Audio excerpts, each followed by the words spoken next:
Now, we heard some, I thought, quite optimistic kind of views this morning with recognizing where the issues are, but I can't remember a time when I took a stage at any event where there wasn't something interesting already happening, either globally, domestically, politically, socially, in the areas of innovation and IP. We are truly always living in a time of constant change. However, one thing that kind of is challenging for us in Canada is addressing these challenges as they come up when we've been facing long-run systemic issues, decades-long issues. And when I see these issues, I see commercialization of IP. I see low productivity growth, low expenditure in business R&D, and the loss of talent, or brain drain as it's known. And I see them integrated and linked to what we're going to talk about today, innovation and IP. And one of the common themes that comes out, and we've heard it, it's about retention of IP. It's about ownership over renting. And so, we talked a little bit about publicly funded R&D, which is one of our strengths. But explaining why IP retention matters is important, and when I do it, as would be natural for a person with a PhD in economics, I take a very economic view of the topic. So we know that we have an issue of commercialization in IP. We shouldn't be surprised by this, right? When we're developing IP in Canada and it's being bought by foreign entities, largely in the US, we know they are looking for high-value patents. They're not looking for the lower end of the tail, the distribution. So if the best patents, those most likely to be commercialized, are leaving Canada, should we be surprised that we're not commercializing at the rate we would expect to? And why does this matter? Well, we've already heard about it, right? These create monopoly profits, which is higher GDP per capita profits. And that turns into productivity because those areas in patenting are usually high productivity industries. And so why does this really matter? Well, the quid pro quo for getting the patent is the incentive to undertake risky R&D. So if you don't actually own the asset that gives you the incentive to undertake the risky R&D, are we surprised we have low expenditure in business R&D? No, we shouldn't be. And then what's the cause or the result of that? Well, obviously, if we were doing more expenditure in R&D from the business side, we'd be hiring more scientists. And hopefully, leading Canadian scientists would actually stay here. So by no means am I saying IP is going to solve all these problems, but what I would say is that when you're looking at a solution around this stuff, in, again, economic sense, we talk about necessary and sufficient conditions, right? IP is not sufficient in itself to solve these problems, but I see it as a necessary thing that we need to treat directly as to ensure that we have a foundation for a healthy and growing economy. So that's kind of how I see it in my view. And I think today, again, very pleased to have these wonderful panelists with me. So I'm going to introduce them. Actually, you sat in a perfect order. This is great.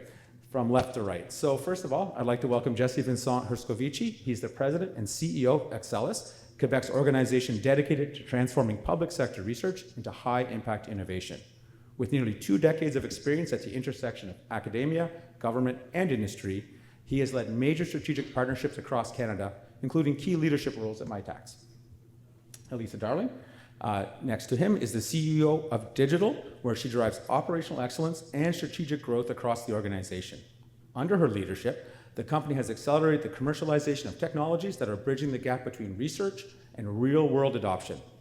Recognized as one of Toast and BetaKit's top 25 women in tech, Elysa is passionate about leveraging innovation to deliver transformative digital solutions. And on her left, Alain Francq is the Director of Innovation and Technology at the Conference Board of Canada. In this role, he advances and implements the Innovation Technology team's research agenda. Prior to his time at the Conference Board, Alain spent 25 years in corporate and public sector roles, including senior positions in Canada's innovation and technology ecosystem. He has worked for several Canadian companies to introduce and scale innovation. It would be hard to find 3 better panelists to get into the topic we're going to discuss today. So I'll sit down and I'll start the questions in a second. So, sorry, my apologies, a little closer than I thought. I'm going to start on the far side with Jesse. Okay, so Jesse, how important is the declaration of patentable inventions stemming from university research? Do we have a sense of the potential scale of missed opportunities? And is this something that could be addressed with policy? Sure. Since we're in a policy convention, I'll allow myself to start with a couple extra stats, although we've heard quite a few. By the way, kudos on my last name. Very well done. No pressure to other people announcing last names out there. Just to keep in mind what we're talking about, 3% of the world's publications, academic publications, are submitted by Canadian academia, which compares to 1% of the world's patents, which are submitted by Canada. If we look at what it takes to produce one patent per 1,000 publications, is the rate in Canada versus 2.5 patents per 1,000 publications in the US versus 4 per 1,000 publications in Korea. So just to put things in perspective, you're talking about, what's the ratio or what's the situation? It isn't great. But in order to patent or to protect, you need to even see it, and the step before to see what the inventions are, well, that's the Declaration of Invention. And again, the stats are not great. If you look at AUTM stats, Canada is producing 1.8 declarations of invention per $10 million spent on public research versus the US, which is at 2.4 declarations per $10 million. Quebec just commissioned a study to look at the state across all public research, which Axelys was mandated to carry on.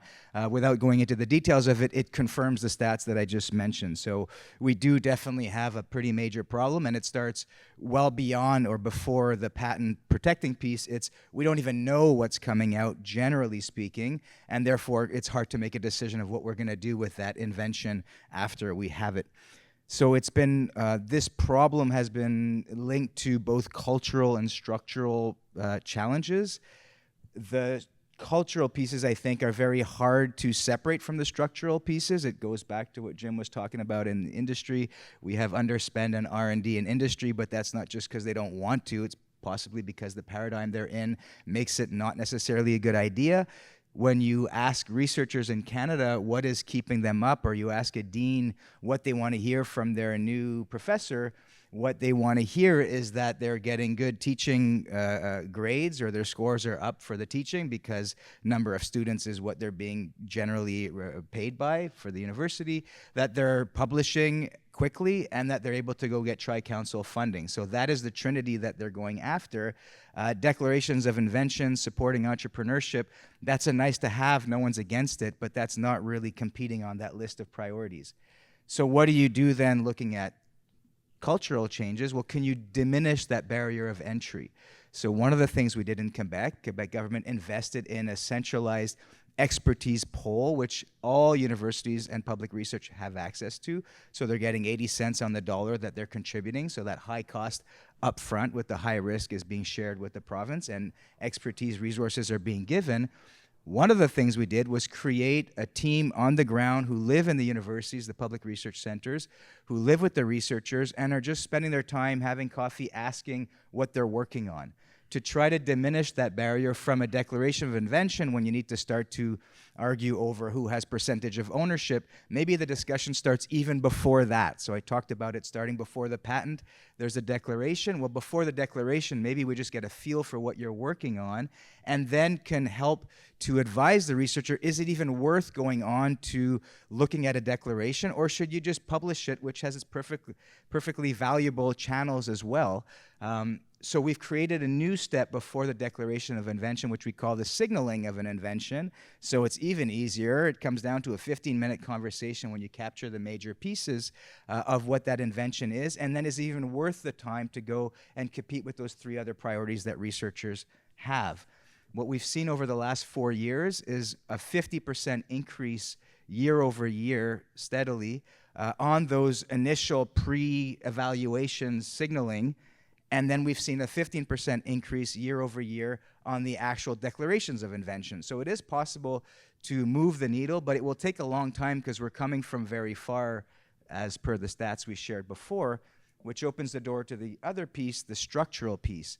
And I'll kind of end on this, but we really need to start thinking about how the different jurisdictions have a role in what they're incentivizing and how that is coordinated through the chain. So if you just look at Quebec, we have the Ministry of Higher Ed, who is paying for a lot of the base funding for universities, which is generally linked to the number of students at those universities.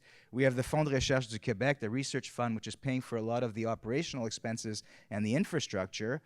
You bring it up to the federal level, you have the FCI who's paying for a lot of that infrastructure as well, and then you have Tri-Council who's paying for a lot of the projects.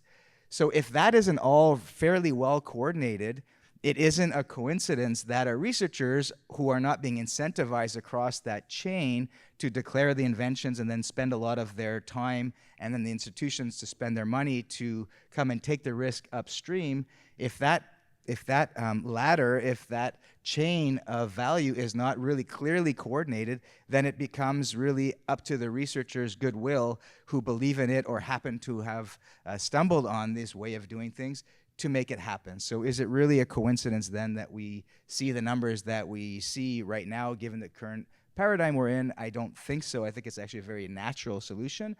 But the promising piece is we're having these discussions more and more, and it looks like there's a potential to make a little bit more of that alignment, which will then feed that earliest stream piece, the declarations of inventions, which then can lead into the later downstream pieces. So thank you, Jesse. Fascinating, right? Another area where we are, again, lagging, where a gap exists, and you are expressing this from a Quebec perspective. I can imagine nationally how big that could be, really would be. Elysa, so I understand the digital supercluster includes specific rules, or controls, if you will, that allow for stronger retention of the IP that is developed through the large-scale collaborative projects that are managed by your organization. Maybe you could tell us a little more about what that looks like in practical terms. How has it helped the retention of IP developed through the funds of the digital supercluster? And I might add one little piece. Has it cooled the collaborative ecosystem with, let's say, U.S. firms in terms of the projects you're undertaking? Yeah, thanks, Elias. And I'm fortunate because our IP manager, Jen, is in the room, and so she'll tell me what I get wrong and what I get right. But we work predominantly with small, medium enterprises. And as we can imagine, the dream for a small, medium enterprise is to build a tech company in Canada and sell it to the U.S. And we're trying to make the dream to build and grow and scale a tech company in Canada. And we believe that a major control that we can put in place to make that dream a reality is to ensure that IP is owned and retained by Canadian companies. So when you sign on to work with us in one of our collaborative consortiums, you sign on to keep your IP in Canada. What that means practically is a couple of things. One, it means, Jesse's talked about how complex this is for researchers. You can imagine how complex it is to get that R&D into commercialization.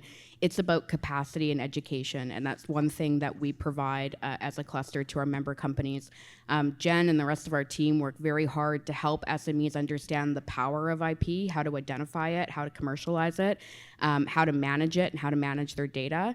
And we oftentimes have companies come in and say, I think I've got 2 pieces of IP, and we go, actually, we think you have 6. And there's also background IP that you're bringing in. And so we work at the very beginning in the consortia model to work through the IP principles and how the IP is going to be shared and developed within the consortium model. We have had companies, usually bigger Canadian companies, say, oh, we don't operate that way. That's not how we're going to do it. And we say, that's fine. We're not for you. We've had very few companies walk away from the table. In fact, most of the time we've had companies make it work. We had a global health company who wanted to work with us. They keep all of their IP in Ireland. We said, that's not going to work for us. You have to keep your IP in Canada. It has to retain ownership in Canada. They made it work. They now have a 12-person R&D office in Vancouver because of the IP that they've developed through our project. So we haven't found that there's been a cooling on the collaboration. We've found that it works for most of the people that we operate in. We also find that the education has to continue throughout the project. We do webinars. We have experts and advisors that come in and speak to our member companies about how to get that IP to commercialization and how to use it. We find that a lot of what is missing in the IP landscape in Canada is just capacity. It is really hard for a small, medium enterprise to manage and build up IP, let alone to figure out how to commercialize it. And we've had a couple of really great kind of illustrative examples. We had a piece of proprietary technology out of Triumph at UBC with a small company in Richmond. I think it was 5 people at the time they came to us. Proprietary technology was cosmic muon ray tomography, and you can say that 5 times or you can try. But it x-rays about 1 kilometer below the Earth's surface to look for critical minerals. And they took that IP, they grew it with us, they invested in it, we invested in it. They've now had 1,000% revenue growth. That company remains in Richmond, BC, and they now sell that company to 5 of the biggest mining companies around the world. So that's sort of a grown in Canada, ready for the world story, and it's what we like to see our IP do for us. Thank you, Elysa. That's fascinating. A kilometer. Critical minerals. If we don't hear about it a lot today, we heard it a lot a couple of weeks ago. CIPO hosted the IP Data and Research Conference, and critical minerals came up a number of times. And we will be doing some important work with some partners here in the room in the area. And so it's fascinating. I will ask you more specifics on that company. Alain, and kind of apropos to your, or timely to your question. So we heard from Jesse and Elysa about a couple of important topics to ensure that Canada is getting full value for its publicly funded R&D, whether through declaration or mechanisms for retention. However, these do not point us towards where we should be allocating our limited resources for R&D. So maybe you could share with us some of the insights from your recent report, IP in Canada, that looks at technological specialization and competitive advantage. Easy.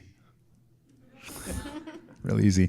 Let me actually just table set for a minute and say this report that you're referring to was born at this conference 2 years ago. So just kudos to this, and actually just 30 seconds. 2 years ago, this was when, Peter, you put it on in Toronto. And at the time, we were looking at actually working with IPON around where do you have inventive activity in Ontario such that you could align policy to the root of your question. How do you inform policy with where we have inventive activity? I met you at that conference, actually. And you said, forget Ontario, let's do it at the national level. Sounds okay. A year went by, and we showed up last year at this conference. This is a bit of a story here. And then I cornered you at the corner. And I said, what do you think is the highest utility thing we can do here? We cornered Mike. We put you on the RAB. We cornered Warren Clark over there from NRC IRAP. We cornered Curtis McBride. We cornered Derek Newton from U of T, who's now at MyTax. So all these individuals, and of course, IPON and Christie, by the way. So we put them all together and said, what's the highest utility? And we did 4 things. And this is the summary of this report and how it aligns to policy. So the very first thing we did was, where does Canada have specialization? Where does it have strength? And we looked at 35 technology classes. And we just did an LQ, which is like, where does it have the highest patents in these concentrations? And we found there was like 17 of them. And then we looked at growth. So we looked at competitiveness. Where's Laurent? I liked how he was talking about, inventiveness and competitiveness, and where are the concentration of those. So we did this specialization this way, and then we did competitiveness this way, which is really growth. Like, which of those 35 patent classes are growing faster than the rest of the world? Everything, by the way, is how Canada performs against the rest of the world and the OECD here. So all of this to say, it's a classic 2x2 matrix, right? So if you overlap those two, specialization and competitiveness, you will see where Canada is leading, where Canada is lagging, where we have specialization but no competitiveness. I like, again, how Laurent was framing that, but where we have the potential for emerging technologies down here. So we did that across these 35, and that's the sum of the report. We also looked at FTO, so we looked at the ratio of patent families, and then finally, we looked at all of the innovative funding programs in Canada and how well they aligned with those inventive strengths. That's like the methodology section that we came up with. All of that to say, it came up with a nice little chart, number 1, in the report, wherever it's in the back there. And we might even play a little game here, which is, so where do you think leading the top 3 are? So you've got specialization, meaning we're punching above our weight, but we also have competitive advantage, so we're growing faster than the rest of the world. What do you think number 1 is? I'm gonna pick on you, Mike. Have a guess. Number 1. You read the report. You cheated. Well, yeah, right. He's on the RAB, for goodness sake. Why would I ask you? Anyway, joking aside, you're right. It's civil engineering, which makes a lot of sense. Just think of Canada, Laurent again, and even Jim was framing those things. We have great strength in critical minerals and in oil and gas. But number 2, I'm not asking you anymore. What do you think? Number 2 and 3? Anybody? Might be. I mean, this is the nice part because it's surprising when you start seeing where we actually have inventive activity. But the short answer, I'll get to the chase here because I only have another minute or two, which is number 2 is pharmaceuticals. Number 3 is biotechnology. Believe it or not, nano is somewhere halfway down the list. So is environmental technologies, clean. So you have these real strengths.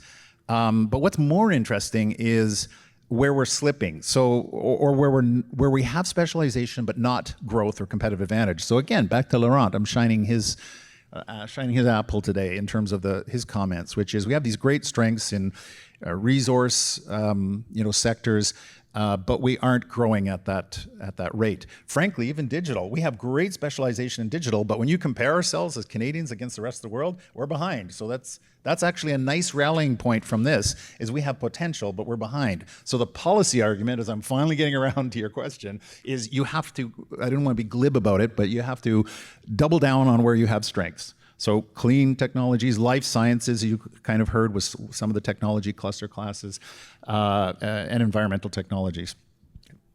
So that would be one recommendation, but also to double down where we have specialization, but need to grow faster. So even think of clean technologies and the focus of IAC, and how do you pull together that inventive strength across a large number of people into one strong unit. So back to pools, this is another good alignment. So I'll summarize and just say, we looked at EDC. I know you made a comment about EDC, you're here from EDC, and BDC, I think Duncan's in the room and the rest of it. And we looked at those programs and how well they aligned. And I'll just say it's mixed. It's mixed right now. We can do a better job of looking at where we have those strengths, where we can double down on those things and better align the innovation policy. There's more on that, but that's the gist of it. Much, Alain. And yeah, that your report was phenomenal. In fact, we had Zafir Sanmiz come to the conference and present that in detail. So thank you very much for that answer. And I think as we let the audience maybe think about some questions, I'm going to ask one kind of across the table here to everybody. Now that you have had the chance to hear from your other panelists, what are the areas that give you optimism going forward? And what can the leaders in the IP ecosystem, whether in this room, but government, private sector, the whole group, what can we do to take us where we need to go? And maybe I'll start again with you, Jesse, on the far end and come back this way. What gives me optimism is that we're hearing more and more in the public place this kind of discussion. So it used to be fairly niche to policy wonks, and now it's like fairly well accepted that this is a big part of what we need to be working on.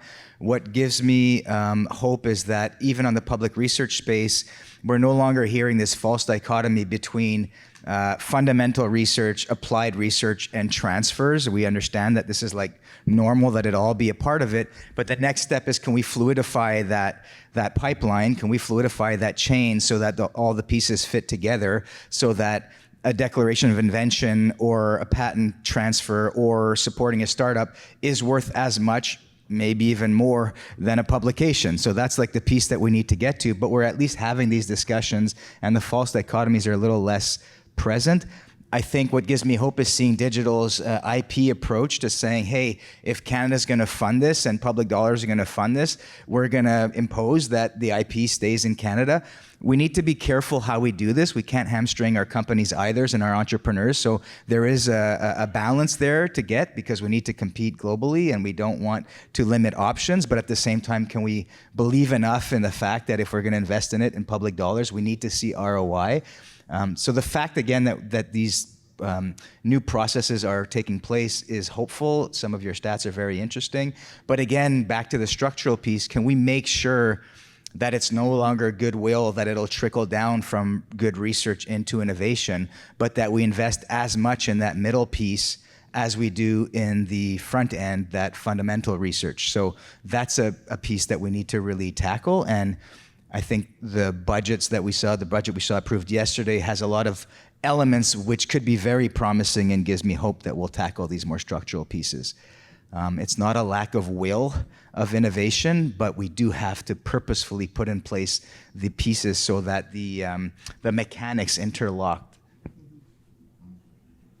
Yeah, I think I'll double down on what Jesse said. I think what's really optimistic is that we are recognizing how difficult this landscape is for entrepreneurs and for small innovators, and we're trying to give them the resources and the capacity to manage it.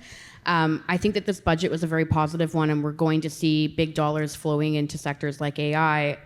I would like to see some of these protections and protocols put in place for some of that funding. We have over 730 IP assets. 90% of them are owned by Canadian SMEs, the other 10% by Canadian research institutions and large Canadian enterprises. There's huge potential if we can keep that investment in Canada for the benefit of Canadians. And I think that we should look more closely at how we can do that. Great. So what am I optimistic about? I like this idea of IP collaboration. I mean, another stat in that report is that in Canada, we only have 49 firms who have 100 patent families or more.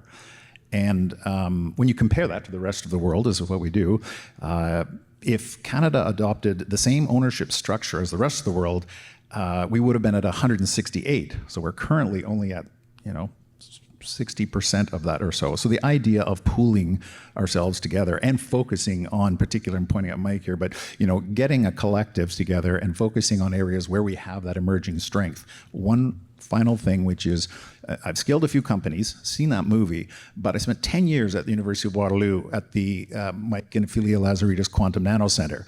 And one of the emerging areas, remember we're doing the emerging area, I don't know why, but you have nanotechnology and semi-structured materials. I still can't figure out why that is, but I selfishly wonder, even though we're talking about, discovery and knowledge, because we use the OECD definition of innovation, the extraction of economic impact from knowledge and discovery. So we're trying to figure that equation out. But what I wanted to say is, tons of investment, hundreds of millions in nano and all these other things. And here it is, almost 10 years later, and we seem to have a real strong specialization here at the firm level, for sure.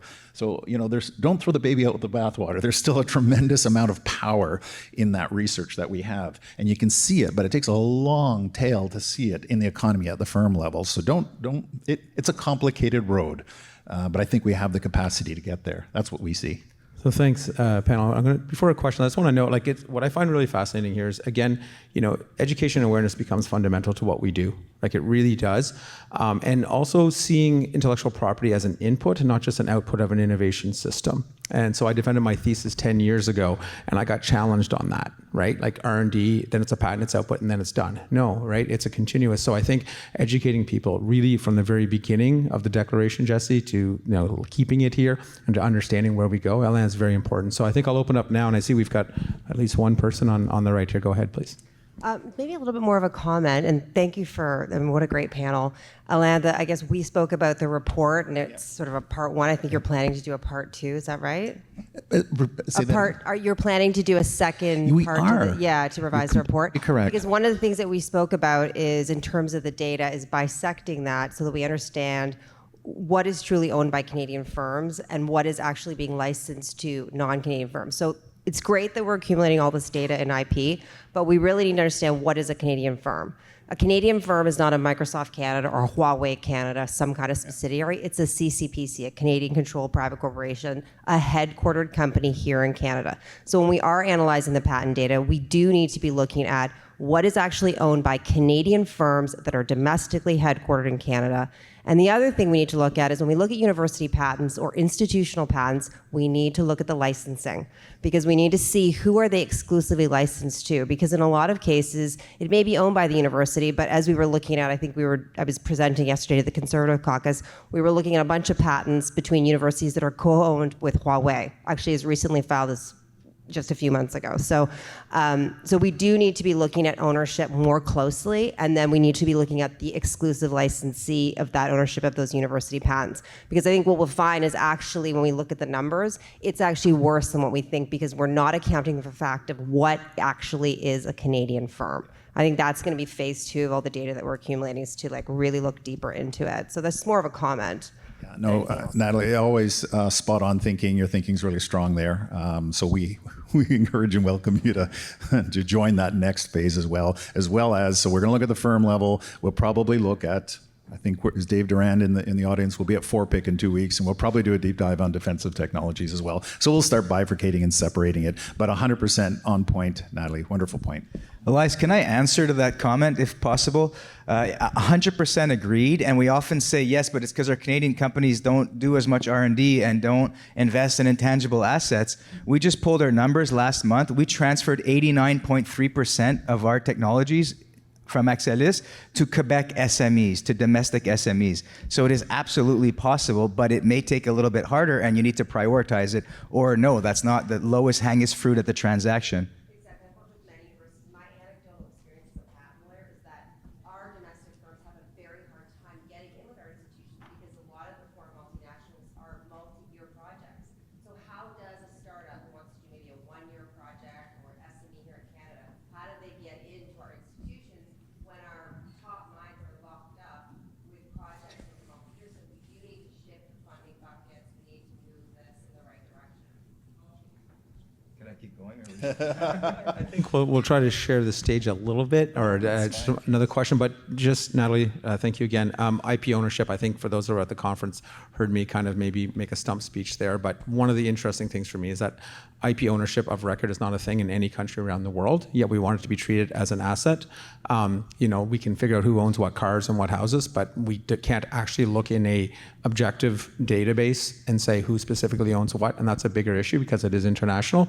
But I think it does limit sometimes what we can do, and we know because of the strategic use of IP that people are obfuscating on purpose who owns the IP, and so that's a challenge. But we do our best, not only with the data sets we have, to break it down using corporate trees, et cetera, and hopefully we'll get close to what we full ownership identification, but it's not always the case, and that's a challenging issue on multiple levels. Gentleman here. Great panel. Maybe this is springing off of Jennifer's question here. As I understand it, IP policies are very fragmented across post-secondary institutions in Canada. But there are a few schools, institutions that actually do probably a very good job in aligning, I guess, incentives for researchers to protect their innovation through IP, like through patents. And I'm thinking right now of University of Waterloo as a good example. How important, Jesse, do you feel that kind of cultural change has to happen across post-secondary institutions to make that very common across more institutions? It's critical. And then the question is, how do we try to incentivize there to be not quite as wide of a spread of diversity of the ways that the IP is being managed? Because then you're stuck thinking you figure out how to work it with one university, you go to another one, and it's a completely different approach. I guess there's an interesting question here, broader question is, to who belongs the fruit of public research? And there's a massive investment being done by public dollars, so to what extent can we start to say, well, maybe there needs to be a certain way to manage this and to simplify it for the one who's going to take it on, and also what is impact and how is it defined? And this sounds ethereal, but it's very pragmatic. Are we looking for the maximum impact at the level of the transaction managed by the university to get as much money as possible? Well, then Huawei is going to win. Or are we going to try to look at where's the maximum impact to the society who contributed to the funding of that public research, be it provincial or federal or whatever? So I think it's indispensable, but then the question goes back to coordinating the different pieces of the mechanics. Where is there opportunities to provide the carrots and the sticks to try to narrow the range of those agreements? And then we can get into what agreements are actually generating more impact or less impact. That's another conversation, but it's an interesting one because it's not always the trendiest looking ones that actually make sure that there's more impact coming out of that public research. Thank you. Sure. A small comment is I mentioned that I was at the University of Waterloo for 13 years, so that policy 73 is effective. It's very focused. But the funny thing is now that I'm not there and I travel the country or the world and you look at different IP, tech transfer offices, it's really strange. You'd think you'd want to say, it's inventor owned all the way, but I've seen really successful models that are the complete opposite than that. So I don't know if standing on a stump saying this one is the better and it has to be the better this way, it is a more complicated milieu, as you've just laid it out. Back to maybe that finishing comment, I'm just optimistic about that engine or that engine of knowledge, and that there seems to be a tremendous amount of discussion, whether it be Kyle and David and Sale and whatever those models are that people are now beginning to look at, to move those ideas into the economy and then scale them up for the good of Canada. Like that's what we're trying to do here, and I think everyone knows it. All right, so thank you very much. I think we're at our time, so I want to thank you again, panelists. It was an amazing conversation, and appreciate your time, and thank you to the audience as well.